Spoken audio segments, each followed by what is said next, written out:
Hey, here we are after National Signing Day. We just finished up Willie Taggart's press conference, and I'm here, of course, with the venerable Corey Clark. Can I call you venerable? Yeah, of course. Yeah, that sounds good. I think that's a good mantra for you there. It's better than bald.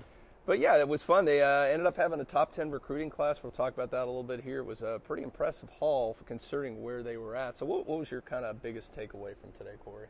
From the day, I mean, you just look at how he closed. And as a Florida State fan, the people that are watching this obviously are Florida State fans. I mean, you have to feel like you have a recruiting monster on your hands.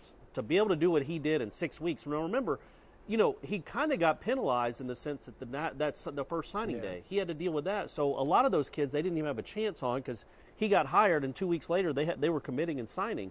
So for him to pull this kind of class with those kind of obstacles, not even having his whole coaching staff in place until January, to bring in a top 10 class when it was in the 70s or 80s or whatever it was, is just remarkable. Yeah, I think the first signing period, they didn't have either coordinator. I think they had 2 assistants. That was it, in one weekend, basically, to have the host kids. So, yeah, they were really handcuffed.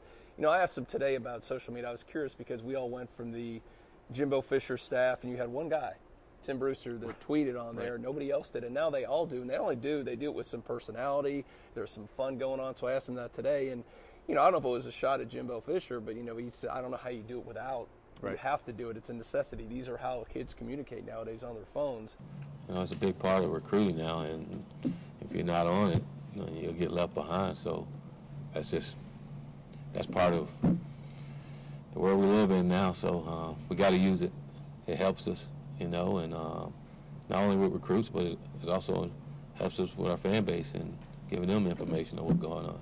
You know, and on the social media thing, again, I asked him, he didn't want to answer this, but who was the best assistant when it comes to tweeting? Because there's some guys that put some fun out. I know you're more in the rap scene. There's a lot of those videos and scenes and stuff from rap videos and stuff. So, I mean, who's the best guy you think? Is it the Pimp? For me, it's Coach Pimp. Yeah. I think Coach Pimp is the best. His gifts, and that's how we pronounce them, kids. They're gifts, not GIFs.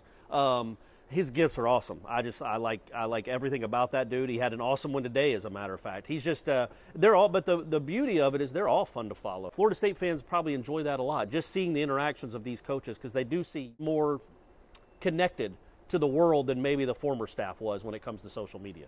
And I think the story of the day is, and I know you're going to write about it for Warchant.com, is this meteoric rise they did from 70 to, depending on what service you look at. I think the last time I saw on Rivals, they were actually number 6. I think it's the biggest rise in that short a period of time Rivals has ever seen. Oh, I'm sure. It's got to be. And when you look at the other schools like a Texas A&M or a Florida that went through their own coaching changes, and they, you know, Florida's going to recruit itself to an extent. Florida State recruits itself to an extent.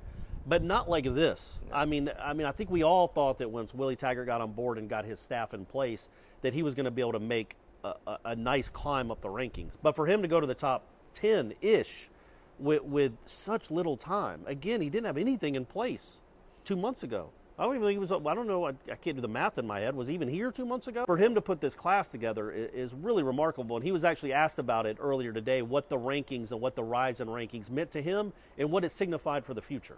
Really excited, again, just with the momentum and the way our guys finish, our coaches and all, the way we all finish here in this class says a lot, you know, and excited about where we're going to go going forward, you know. I can only imagine having a year here to be able to recruit, you know, and be able to do a great job of evaluating the guys you want in here. I can only imagine what that's going to be like, so really excited about that. I know our coaches are fired up about it. All right, so Florida State's top 10 recruiting class, and by the way, that's 11 years in a row, Corey, if you remember, they've had top 10 recruiting classes. Is that a record? Do we have a record? It's like the dynasty run of the 80s and 90s. Check with that. I mean, I think Alabama's pretty close. Well, yeah. Range. Imagine that. They did pretty darn well. But, yeah, so another great time. We had a lot of stuff on Warchant in tonight. You got the coaches going on, talking. The first time we get to hear all the assistants. We'll have a wrap-up. I know Aslan, our new director of multimedia, I know he loves that title. He'll be there with Michael Langston. They'll give a wrap-up of that, and we'll have a lot of good stuff from that on your radio show that you will host in the morning with Aslan, and have some clips from that as well. So a lot of good stuff coming from Warchant.com. So that's a wrap from Florida State's National Signing Day.